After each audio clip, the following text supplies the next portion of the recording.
Okay, here we go with our explanation of how to complete or solve FRQ 6. This is the 2022 FRQ 6. And we're going to try to do this in about 10 minutes, so let's get started. Step 1. E minor is the key, 1 sharp in the key signature, F sharp. Let's begin with writing our roadmap and chord matrix. So we're going to start with that E, G, B snowman stack. That's our 1 chord. 2 chord, F sharp, A, C. 3 chords major, but it's not going to be used in here, so we'll just skip it. You can see there's no 3 up here. 4 chord is going to be our A, and that's a minor 4, A, C, E. 5 chords major, and that's going to be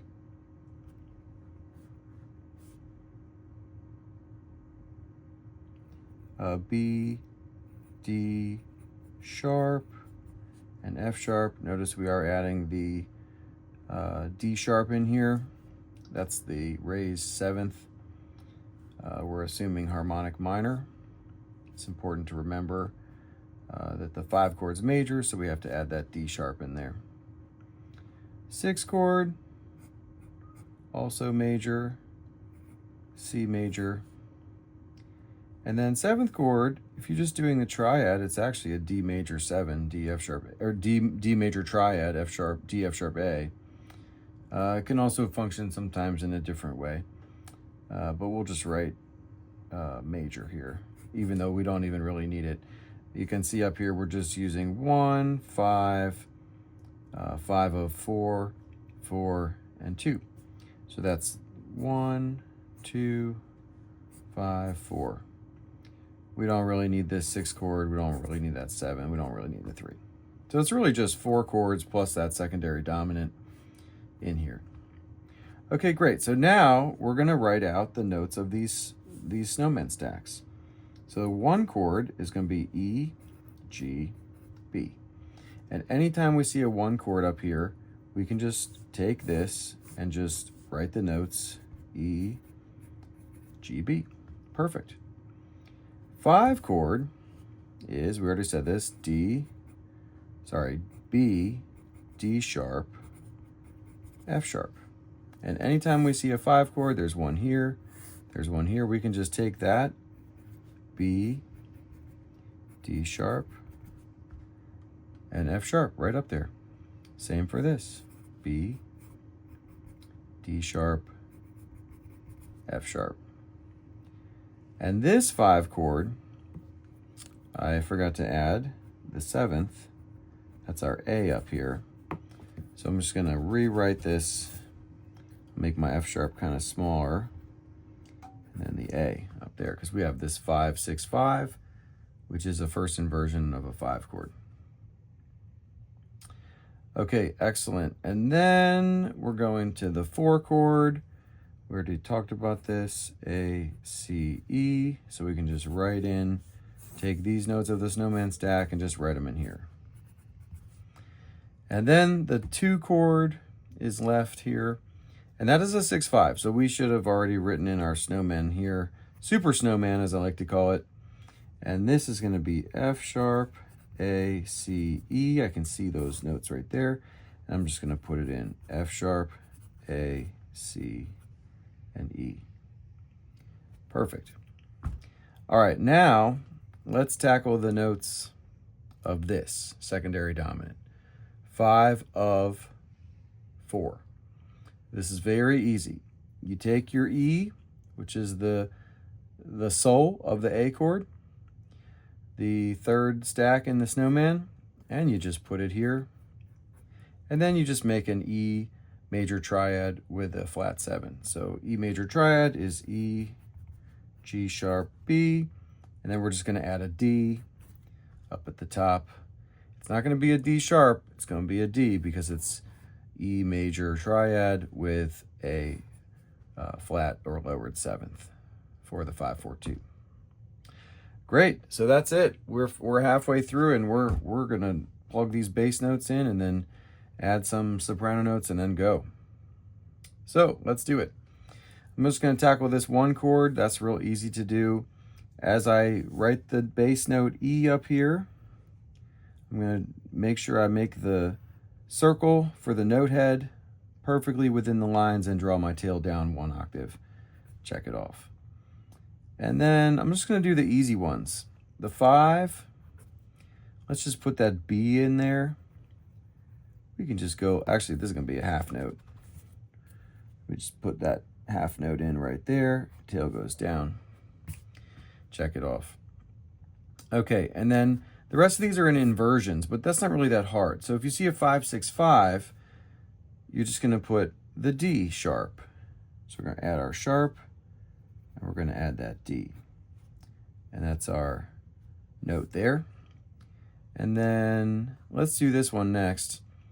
So the 6th chord, because it's a first inversion, we're just going to take that C and put it right there. You can see how this chord matrix, man, that just makes it so easy. And then this 2, 6, 5, that's a first inversion, so it's going to be the A. And so we can just put our A right here. No problem. All right, now let's get this bass note. So these are the notes we're working with. It is a 5, 4, 2. So we're just going to take that top note because it's the 3rd inversion, root, 1st, 2nd, 3rd, and we're just going to take a D and pop it in. There we go. That's a perfect bass line to realize this Roman numeral progression. All right, we're closing in. Let's add our soprano line. Now let's follow those rules. Contrary motion. So because our bass goes E to D sharp, it goes down. We're going to take the G and go up, and the note we're going to go up to is the next note higher in this chord stack here, chord matrix, so it's going to be A. As we drop that note in, we'll check it off. Now this goes up, so our soprano is going to come back down, and that A is going to go right to a G. We're following contrary motion whenever possible. This next one, it's a little tricky. We're on G, bass goes down, we want our soprano to go up. A lot of times people would go to B, but let's go to G sharp because that's the next higher note. We want to keep these notes very tight and close together as much as possible. So that's a great way to realize that soprano part. This one, bass goes down again. We're on G sharp. Let's go up to A. Wow, we're getting it.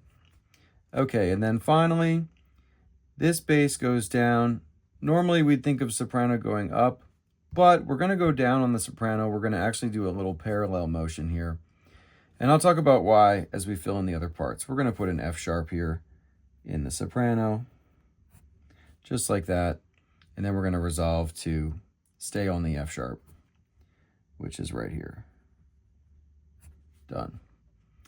Okay, and then as we fill in the alto, when the, go from this E to D sharp and stuff, we'll figure that out as we go. There are other ways to do this, but this is sort of the example that we're given.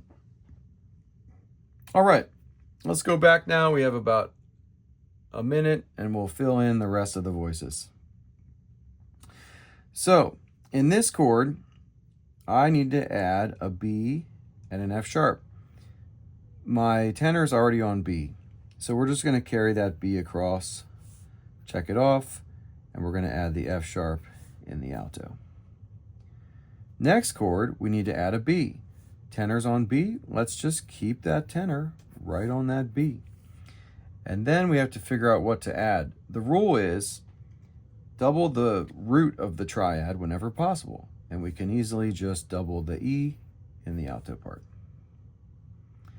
Okay, next chord has a B again, and look at my tenor line. So we're just going to keep that tenor on the B, just like that. Now I need to add an E here, so I'm going to keep my alto right on the E. That's probably the best way to do it. I'm also going to just erase the bottom of this note head so it doesn't fall down below that line. And it's very clear what note we're making. We don't want any question about what where the note head is. All right, we're moving right along. This one we have to add an E. Guess where it's going to go? Alto, carry it over. E, E. Lots of E's in the alto, lots of B's in the tenor. Now, the rule is try to double the root if you can. We're going to double the root and we're going to move to an A right here. Textbook, doubling of the root in the triad. All right, and now you can see why we wanted that F sharp here. And then we're going to add the E. That's a great note for the alto. It's just going to stay right on E. And then it's going to resolve to the D sharp. Let's make sure our sharp goes in before the note head, just like that. So we've got our E, we've got our D sharp. And looking at this, we can double the root in the B, in the tenor, we can double that root, and that's going to leave our C here, last tenor note, first ledger line C in the bass clef. Done. We're a little bit over time, but that's okay. We took our time, we made sure to get it right, and there was a little bit of talking at the beginning, so it's probably going to take you about 10 minutes to do this. That's a great way to resolve this. Let me zoom in on it so you can see it real clearly. We can see that the Roman numeral is correct. If it's in root position, we're pulling the bottom here, the bottom note. That's why I really like this chord checkoff sheet.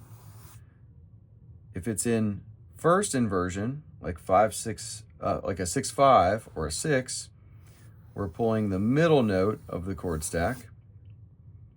And then if it's in third inversion, we're taking this top note and putting it in the bass. We don't have any second inversions here, but if we did, we'd take the third note up from the bottom, which would be the 5th from our triad there. So that's a great way to do it. And then we have contrary motion leading us through. The only time we didn't have that was here in the soprano. Our bass is going down, soprano's going down. That's A to C, that's a third going down to A to F sharp. So that's okay to have thirds like that. You want to avoid parallel fifths and parallel octaves, but those thirds are okay. And we wanted to keep that alto on the E here and then go into that D sharp. So that's why we put the soprano here. You could have gone up a little bit, maybe put an A in the soprano and then come down to the F sharp. And that would put your, well, you got to be careful. You don't want to get parallel fifths in here, so maybe not. But having that tenor go up when the bass goes down is great. Alto stays on E. That's okay. That's a good way to do it. All right, there we go. FRQ 6 example. Thanks for watching.